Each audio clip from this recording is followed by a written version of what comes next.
The Read to Lead podcast, episode 25. Hi, I'm Dr. Bill Diamond, co-author of Fire Your Excuses, and you're about to enjoy one of my favorite excuses for diving into yet another great book. It's the Read to Lead podcast with my friend Jeff Brown.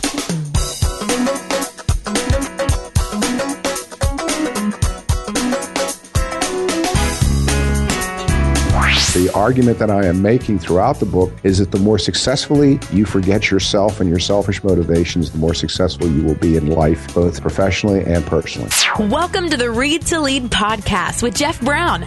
Jeff believes that if you desire to achieve true success in business and in life, then consistent and intentional reading is a must. The Read to Lead podcast will not only help you narrow this ever-important reading list, but also bring you key insights and valuable feedback from some of today's most successful and inspiring authors. And now, here's Jeff. So glad that you're here for this episode of the Read to Lead podcast. Hard to believe, episode number 25. You're going to love today's guest. I think Business Secrets of the Trappist Monks is his latest book. In fact, the full title is Business Secrets of the Trappist Monks, One CEO's Quest for Meaning and Authenticity. It's written by August Turak. We'll learn today about things like service and selflessness and how they're at the heart of the 1,500-year-old monastic tradition's remarkable business success. First, if you or someone you know is now or soon to be involved in podcasting, I want to recommend to you an awesome way to get started. It's called Podcaster Academy, and it's a new month-long online course for anyone wanting to master the art of sounding more natural and conversational, interviewing the pros like a pro, and learning how to create an effective open and close that will get you the results you need. These are just some of the things you'll learn in this online course that's been created to enable you to learn the key insights, techniques, and habits that I've mastered, launching numerous successful radio shows. Now, it's being taught live in 4 one-hour-long weekly modules, each followed by a 30-minute Q&A session. Now, these will be recorded, too, in case you miss one. Additionally, each student will receive 4 30-minute one-on-one coaching sessions with me, one per week, during each week of the course. Now, the inaugural class kicks off in February, Thursday, February 6th, and normally the class is going to cost $497, but if you're a part of this charter group, the Select 25, to kick things off, it's just $297. That's 2 hours of training every week for less than $75 a week. But you've got to be one of the first 25 to sign up. I want to say thanks to Gabriella, to Derek, to John, among others, who have signed up in the last week or so, and we would love to have you in the course. To find out more, visit readtoleadpodcast.com/academy. Once again, that's readtoleadpodcast.com/academy. After a corporate career with companies like MTV, August Turak founded 2 highly successful software businesses. His essay, Brother John, won the $100,000 grand prize in the John Templeton Foundation's Power of Purpose essay contest.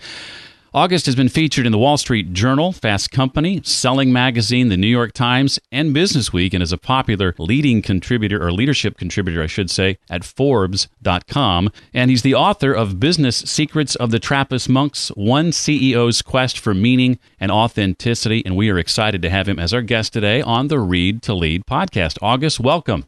I am so happy to be here, Jeff. Thank you so much.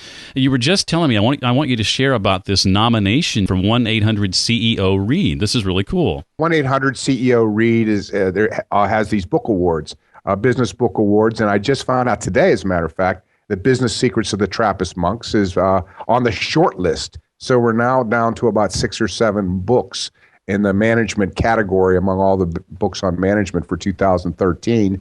And on December 16th, they'll name the actual award. So I'm actually pretty excited to be on that, down to the last 6 books. So that's not bad. Well, congratulations. Thank you very much. Well, I got to ask, how does a successful entrepreneur, former corporate executive, how do you end up working alongside the Trappist monks of Mepkin Abbey for 17 years? Well, I have 2 answers for that question, Jeff. The first answer is it's because I worked with the monks for 17 years that I did all those things. And I think that's a major, major theme of my book. this is not like something that I do in my spare time or it's a hobby, and this is the theme of the book. Trappist monks and Warren Buffett are not successful despite the fact that they live for higher values, but because they do. And so this has been the theme of my life. So yes, in one sense, before I met the monks, I'd already had a pretty successful career as a corporate executive. The actual way in which I met the monks was I actually was coaching college students on spirituality issues and moral issues, and it's called the Self-Knowledge Symposium, and this was back in 96 actually, and they got me to go skydiving with them. And I like to say that I was brave enough to jump out of an airplane, but not brave enough to tell these kids I was too old to be jumping out of airplanes. I smashed my ankle to smithereens, 2 compound fractures of the tibia and fibula. Wow. Ended up in the hospital for over a week. And what I started experiencing panic attacks. And long story short is when I got back out of the hospital, I felt like something deeply inside of me was broken. And I ended up, one of my other students called me from in that summer, a few months after that accident, and said, "Hey, I'm spending the summer at this Trappist monastery. I'm taking your advice." I said, "What advice?" He said, "You told us to do something more important than just chase girls and drink beer all summer." And so I'm spending my summer with these Trappist monks. And I said, "Wow, I need to come down there."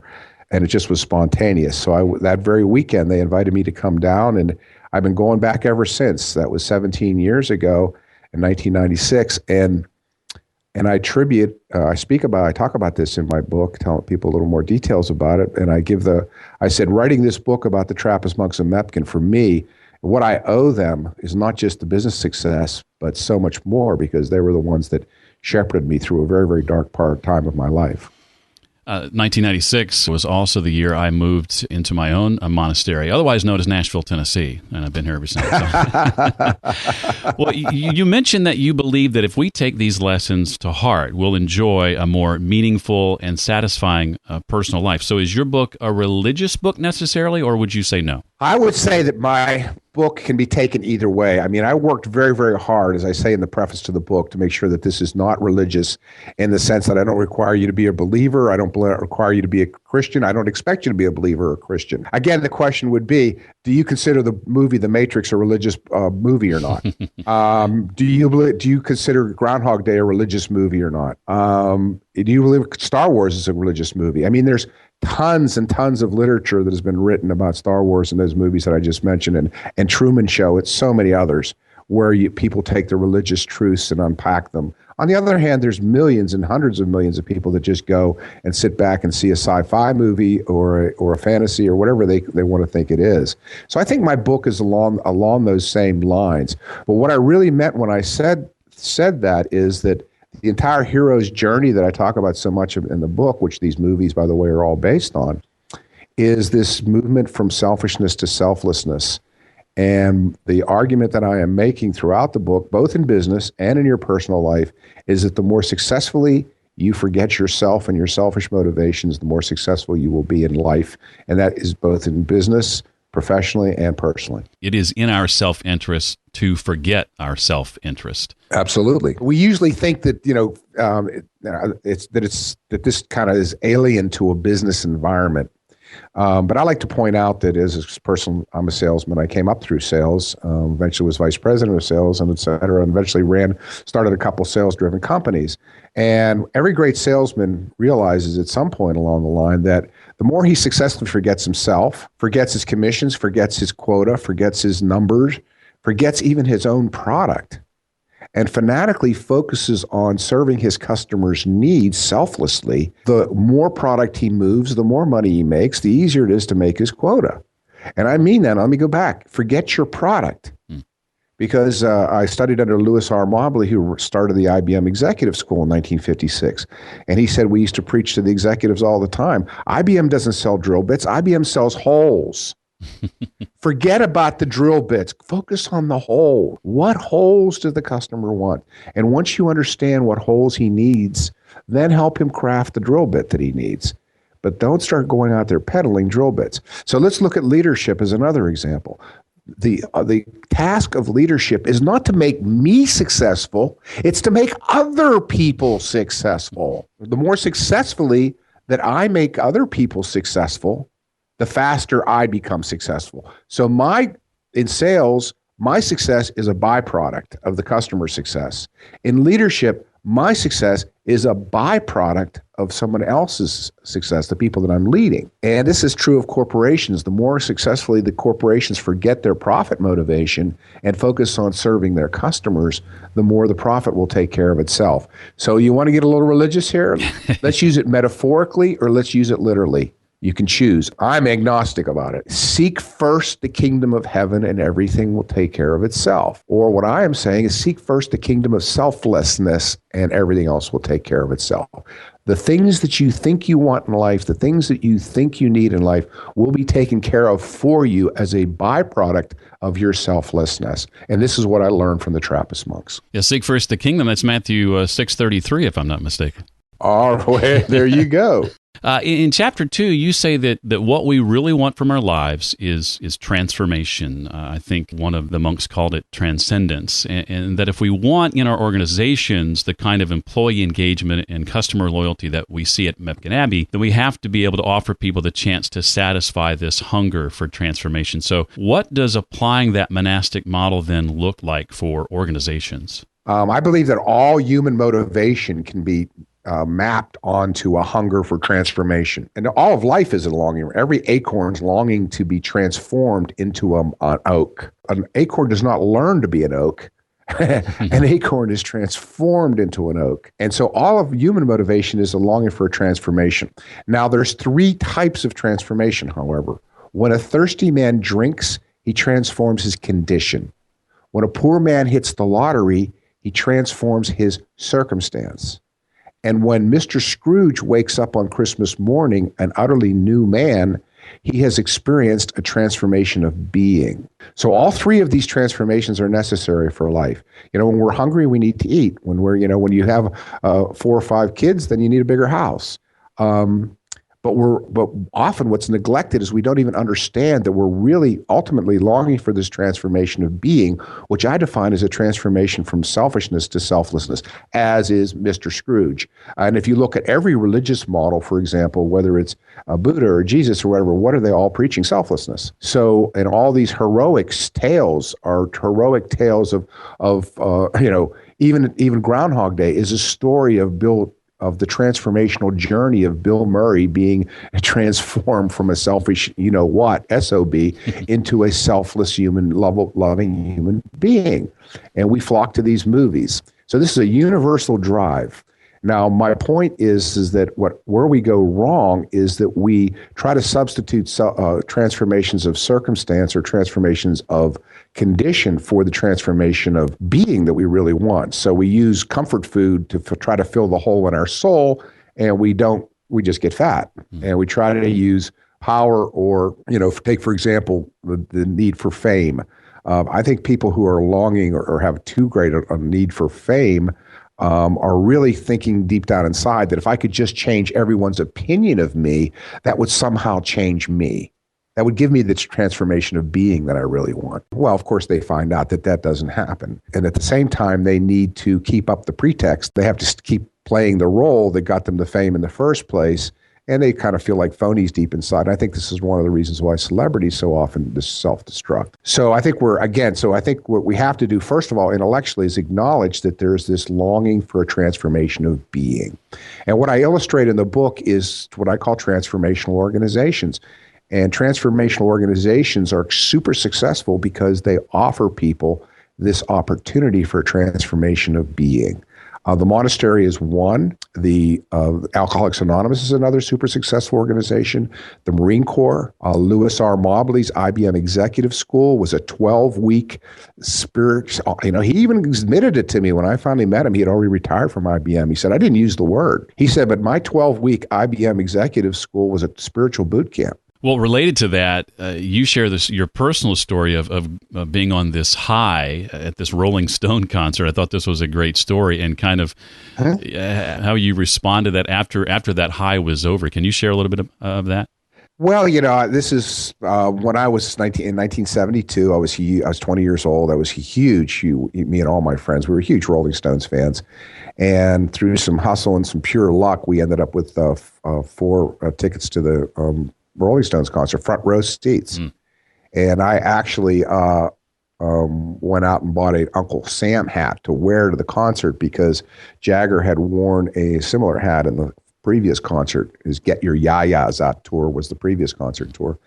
And so we were in the front row, and just before the concert started, a roadie walked out, and he leaned over and he said to me, he says, "Mick wants to wear your hat." So he took my hat, and Mick Jagger wore my hat during the concert. And I was just absolutely thrilled. Of course, I was so excited. And but after the concert, as I was walking with my friends back to my car, I realized that I was kind of let down and disappointed. And I couldn't figure it out. And as I say in the book, at the time, I didn't really want to figure it out because it was too disconcerting. But it was a vague sense of, where do you go from here? Now what? After a glimpse of heaven, here I was back on earth. I was the same old schnook that I used to be, the same old guy, a college kid with trivialities to worry about, insecurities to worry about, all my personal problems to worry about, my future to worry about. And I realize now in retrospect that what I was expecting from that Stones concert was a transformation of being. I was expecting that it was going to lift me to a whole new level of being where everything was going to be different from now on. And of course, what it was really was a transformation of condition. It was a momentary high. It was the thirsty man taking a drink. So I was really ended up disappointed. And I said at the very time, I said, I think I noticed one of the reasons I was depressed as well is I think I sensed through a glass darkly that this eager anticipation followed by inevitable disappointment might very well become the pattern of my life. And it did. It did. I chased all kinds of goals and money and things like that. And I would get them, and it would be great for a day or so. And then I'd have that same kind of, now what? Where do you go from here? And then some years later, I know you ended up consulting for a company called Yext, and I love the case study that you share in Chapter 3, particularly the story of how you managed to turn things around with the help of this uncoachable, quote-unquote, guy named Alan. Can you share a bit about that? Well, this really goes back to the previous story, is that eventually I figured out, thank God, and I think literally thank God, that, as a friend of mine said, the problem that runs so many people in business is that you spend all your time climbing the ladder only to realize that it's up against the wrong tree. So eventually I figured out that it was a transformation of being, and it was with the monk's help. And this really radically changed my mind and changed how I ran business. So when I was at this company, Yext, a few years ago, I was working with their sales force. They had 50, 60, 70 salespeople working for them. And their number one salesman was this guy, Alan. And I had him I put a small group together in order to just run some tests on some different ideas, different products, different price points, things like that. But he was a really pushy, really arrogant, really uncoachable. I consider him completely and utterly uncoachable. He and I butted heads. And I eventually went to the president and I said, I've tried everything. I don't understand why I can't reach this guy. And the president said, don't worry about him. But fundamentally, he's an SOB, but it was a longer conversation than this, but he's an SOB. Nobody likes him. He's not going anywhere in the company, but he's our SOB and he can sell. So we all work around him, But I really felt kind of, I didn't like that. I just didn't like the fact that deep down inside I was blaming myself. So what happened is that I had actually engineered this idea that we could introduce this new product, or it was actually a fee for services, and we could start adding it on. And they didn't like it. The sales force didn't like it. It was going to be a raise in prices. It was going to be one more step in the close. They weren't going to be getting any more money for it. So I was having some real difficulty. And finally, one of the sales reps, a woman named Amy, was really negative, and I jumped her a little bit. And so the next day, she was not speaking to me. And I tried to approach her a couple of times, and I still couldn't get her to speak to me. So I thought, wow, I don't know why I did it, but it was just an instinctive move. I went to this guy, Alan, and I said, and he could, as soon as he looked at me, I could see he didn't like me, and his shoulders hunched. But I said to him, Alan, I said, I need your help. And his eyes got real wide, and he said, what? And I said, I made a mistake. I got short with Amy, and now she's not speaking to me. And could you do me a favor? Could you go and tell her that I like her and I'm sorry and everything? And his whole face just lit up like a Christmas tree. And he slapped me on the shoulder. He's only 23 years old. He slaps me on the shoulder and he says, "Don't worry, Og, I got your back." And it was like a break in our relationship. So the next day, she's very nice to me, and so I buy him a box of pretzels. But then when we launched the new, people talk a lot about corporate executives having a lot of authority, but fundamentally in our day and age, persuasion is so important, and you can't just run people. And so I was really, really nervous about the launch of my new idea that I'd brought out for the company. Yes, it had a chance to make the company millions of dollars, which it did. But if the sales force turned on it, because I knew they weren't too happy about having this extra work, et cetera, if they collectively went on strike, then I would be to blame, not them. They wouldn't say, "We'll fire the whole sales force unless you do what Augie tells you to do." That isn't going to happen. So when we first started out, for the first morning we started, and again, it's this great big pit with 70 salespeople, and it all basically kids just out of college a couple of years. And there's all this noise because there's 60 or 70 going at once, all on the phones, all talking. When suddenly, just started about 5 minutes, 10 minutes into the process, when suddenly this girl stands up, throws her headphones on the ground, shrieks out at the top of her lungs that she just lost a sale she'd been working on for 2 months because of the changes that Augie had just put in place. And she wasn't that nice about it. She didn't call it the changes Augie put in place. But I will leave the expletives out of it. And so she sits down and she basically broke into tears. And suddenly everything stopped. There was not a sound. The tension started to build. As the Russians say, you could have hung an axe on it. And I thought, oh my God, this is going south fast.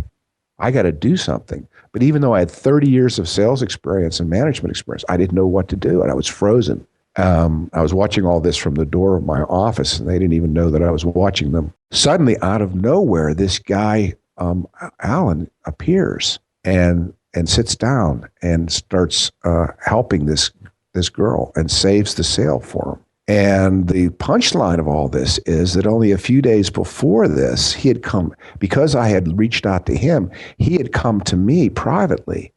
And he had said, "Augie, I know I'm, with tears in his eyes, he said, I know that nobody likes me. I know I've got this arrogant personality. I know I'm stubborn. I know I'm thick-headed. Could you help me?" And we had just recently started meeting every night. And so here was the fruit of this. So he came out, he's talked to the girl, he sat down, he got to put the headphones on, he went back to the customer, he saved the sale, he gave her a hug, and just humbly walked back to his desk all the way on the other side of the office, not knowing that I was even watching. And so for a second or two, everything just hung, and then everybody went back to work.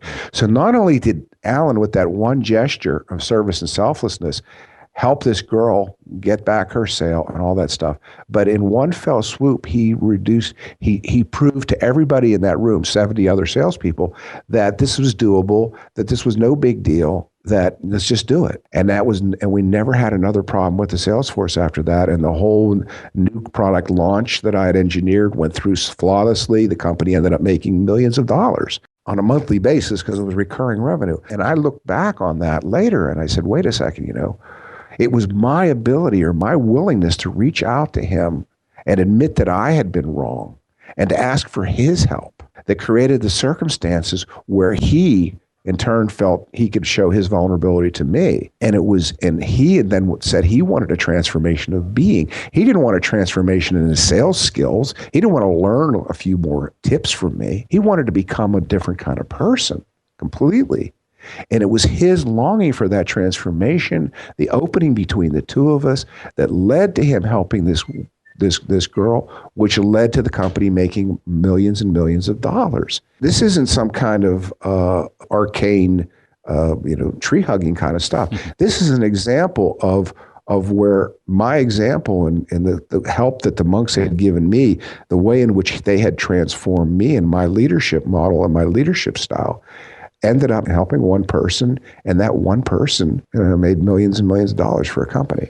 So this is real stuff. And he put a picture of you on his desk. that happened. So I was there for another 4 or 5 months or something like that. Then my contract was over, and they threw me this really, really nice party, and And I was really moved. There were so many of the people, the young people came over and told me that they had appreciated what I'd done. And then Alan and I, by that time, were really good buddies. And we spent most of the time hanging out together, laughing about how we hated each other when we first started. And so then he left, and I said goodbye to him. And then the president tapped me on the shoulder, and he said, I walked past his desk yesterday, and he has a picture of you pinned to the back of his desk. The president said, I asked him why, and he said, because I want to always be reminded of the person I'd like to be someday. There's no better compliment you can receive from someone you're mentoring. But the thing that I noticed, Jeff, that I again, this goes back to the monks and my other teachers that helped me so much. I realized in recollecting over all this and eventually writing it down that I was getting the whole time I was at Yext, my joy was in seeing other people succeed. I was getting so much more pleasure out of their success. And this was not this transformation in me had made me so much more successful. Because the other kicker that, of course, I end that chapter with is that I ended up walking away from Yext with 200,000 shares of stock, options on 200,000 shares of their stock at 40 cents a share. And interestingly enough, I talked to the president just last week, and he said that my stock is probably worth $15 a share. Now, it's still a private company. Wow. But they're probably worth $15 a share. So I end that chapter in my book by saying the less I care about money, the more money I seem to make.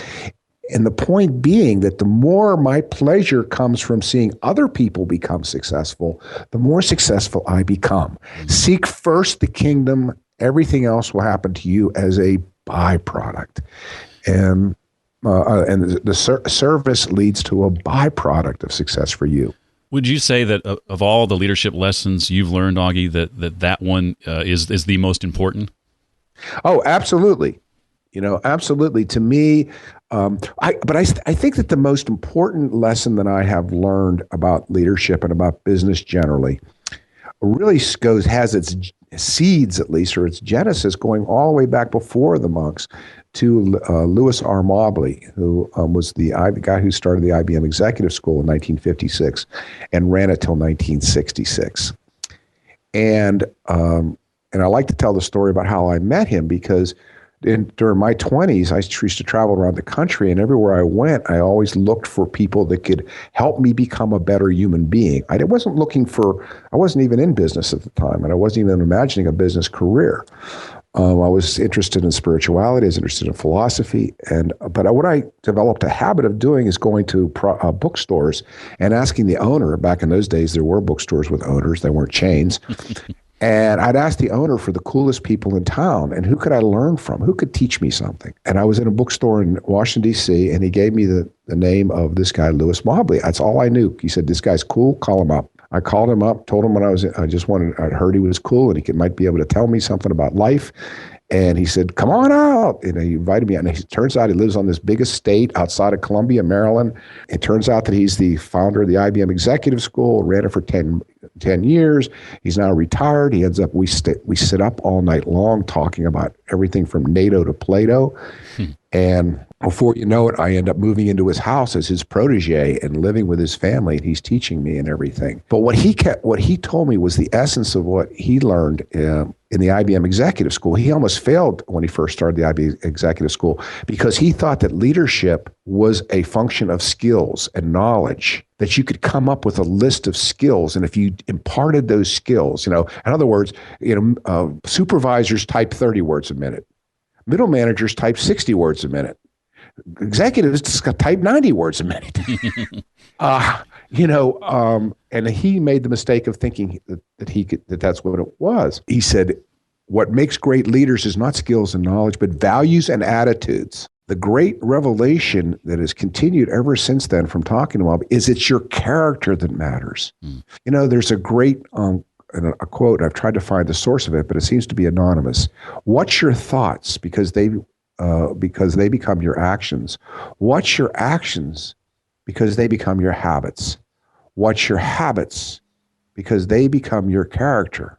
And what's your character? Because it becomes your destiny. And when I read about people like John Adams or Tolstoy or George Washington, all these people, Abraham Lincoln, you realize that John Adams, for example, used to keep a list of his character traits that he was working on in his pocket. I talk too much, I don't listen enough, or whatever.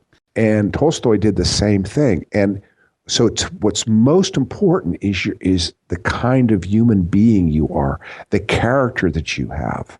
I gave a speech last week about that to a community college, and all these people at this community college, and I said, I talked about my humble beginnings and how I'd come up, because most of them had come up blue collar, and I said, I worked on the railroad, I worked running a jackhammer, I worked at United Parcel Service, I've done almost every blue collar job you can imagine, and I even had my own carpet installation business. I said, and I talked a little bit about that, but I said when I got to the other side of the desk and I started looking for hiring people. And I said, you guys are looking for jobs and you're interested in jobs. I said, I want to tell you something, whether you're a welder or a computer software programmer, I said, only 30% of what I'm looking for as an employer is in your skill set.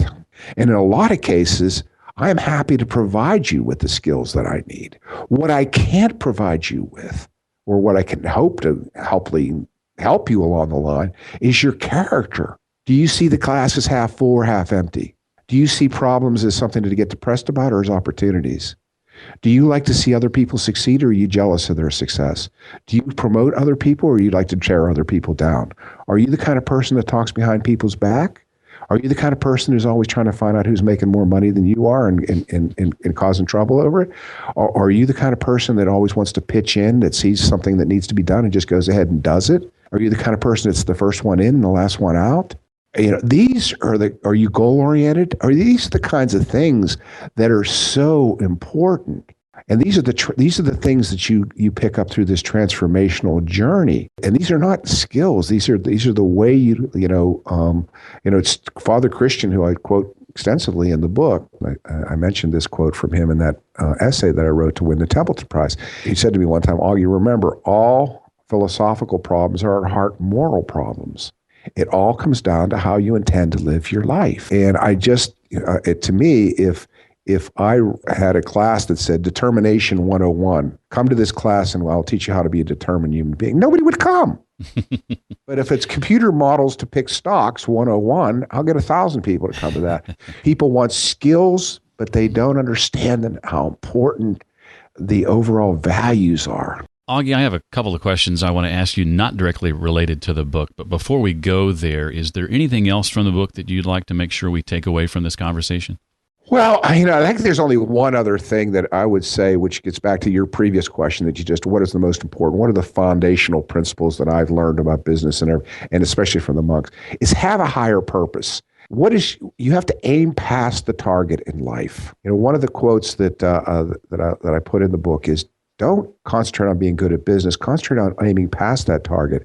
Concentrate on being good at life. And if you're good at life, then you're going to be automatically good at business, because it's going to be a byproduct, because it's a subset of life. And so the problem is that Father Francis used to tell the monks, your God is too small. In golf, we're told to aim for the back of the cup. In basketball, for the back of the rim. In archery, you're taught to aim past the target. Aim at something higher than just profits. Aim at something higher than just material success. Root yourself in something bigger. And I would say that should be selflessness. That's my opinion. But the more you root yourself, which comes all the way back around to the fact that it is in your own self-interest to forget your self-interest. I think I heard you say it once that we often tend to make profits the goal, but we should make the mission the goal, and the profits will take care of themselves. Going back to that, put first the kingdom of heaven. Yeah, Lewis Mobley used to say profit is not he was dogmatic about this. Profit is not the purpose of a business. It is not the goal of a business. A company must have a mission, and profit is just the way, and it's just the yardstick that we use to see how well we're executing against the mission. Right. When your time on this planet is through, Augie, what do you hope your legacy to be ultimately? I don't really think too much about that at all. That's a really interesting question. I think that probably the only thing that I would like the people who remembered me to say, he was a good, decent human being, that he did what he could to help other people. I think that's plenty for me. And I think you're doing a good job of it, just as one person to another. Can you name for us a couple of books you've read in the last few years that have had a great impact on you, Augie? Oh my God! You're you and I are on the same wave. I mean, I'm a consummate reader. I read constantly. However, I'm going to surprise you, or at least I think I'm going to surprise you, because I usually do surprise people. First of all, you said you read almost all nonfiction. I read a lot of fiction. Okay. So I was, and I even reread a lot of stuff. So frankly, I've been rereading things lately, like Crime and Punishment, and I read a lot of Russian literature. Mm-hmm. So I read a lot of the great classics. So, and the reason for that is I don't have to have a reason. The reason is I love classic literature. I'm not a bestseller kind of guy. I'm not always chasing Robert Ludlum books. I read classics and I read the great literature. But what I found as a byproduct of my love of literature is that I consider business to be 80% people and 20% everything else. And through reading literature, it has really helped me to become a much better psychologist in terms of what makes people tick. And I think that has really, really paid off. I read history. I read a lot of history. This is my nonfiction. Mm-hmm. And I'm reading a book now on King Richard of the Lionhearted and his brother Prince John. And I'm reading that. And the third category of books that I read is I read a lot of just psychology and philosophy and religion kind of books. Speaking of Trappist monks, I'm reading a book called The Dark Path about Thomas Merton's Dark Path, it's called. Mm. So what I don't read much of is business books. I started reading a lot of them when I was much younger, and I found that so many of them were based on management books and things. They say, well, we're going to use this Jungian model, Carl Jung's model, in order to understand how to motivate the team, And I would immediately say, well, let me go read Carl Jung. Or I'd already been reading Carl Jung. There's always a book coming out on Machiavelli's The Prince and how you can apply that to your business. Well, I've read Machiavelli's The Prince. I don't need it to be translated for me, or Sun Tzu's Art of War. I'd read The Art of War. It is in our own self-interest to forget our self-interest, one of the central themes of Business Secrets of the Trappist Monks, One CEO's Quest for Meaning and Authenticity. August Turak, it has been a pleasure having you on the Read to Lead podcast. Thank you for giving of your time today. We really appreciate it. Thank you so much, Jeff. I loved every minute. If you'd like to let August know what you thought about today's episode and the insights that he shared, you can send him a tweet to August Turak. His first name just like the month, and his last name is spelled Turak. That's Turak, August Turak on Twitter. To comment on this episode and check out any of the resources mentioned today, you can go to the blog readtoleadpodcast.com/025. Before we wrap up, just a couple of quick announcements. First, it's the 2013 Stitcher Awards. If you'd like to nominate this podcast in one of several categories, including Best Business Podcast, Best Educational Podcast, Best Interview, Best New Podcast, or Best Overall Podcast, just go to readtoleadpodcast.com/awards. That's readtoleadpodcast.com/awards. If you're brand new to the podcast, you'll especially like what we've got lined up for the next 2 weeks. But even if you've been with us from the very beginning or you've recently caught up with all the episodes, I think you'll find the next two quite enjoyable. On Christmas Eve, I'll be bringing you the first of two back-to-back best of episodes. Next week, I'll share some of my favorite moments from episodes 1 through 12 here on the podcast. And then on New Year's Eve, some of my favorite highlights from episodes 13 through 24. And if for no other reason, you'll want to be sure to stop by next week and the week after, because both weeks you'll have a chance to win one of 3 books, each from previous guests here on the podcast, and many of them autographed. So that's Christmas Eve and New Year's Eve, the next 2 episodes, best of episodes, and your chance each time to win one of 3 books from a previous guest. If you or someone you know has launched or is soon launching a podcast, don't forget about our sponsor, Podcaster Academy, readtoleadpodcast.com/academy.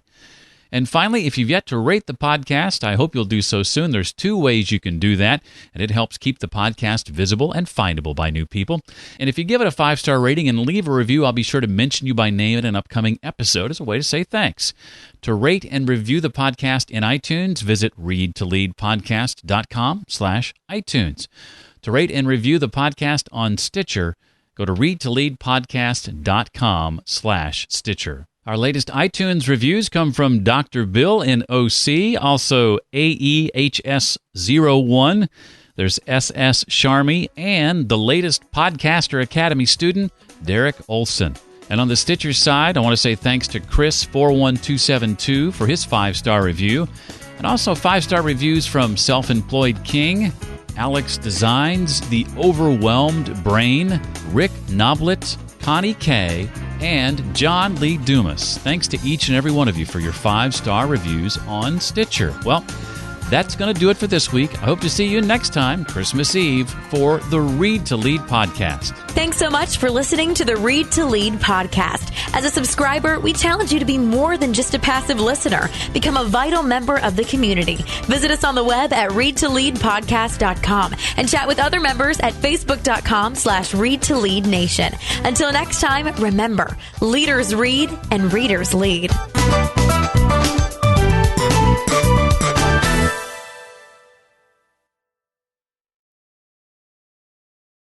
I can't get no satisfaction.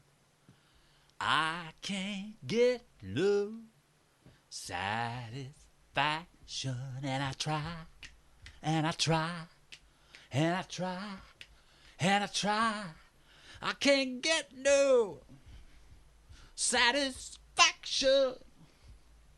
I can't get no satisfaction. No, no, no. Hey, hey, hey. That's what I say.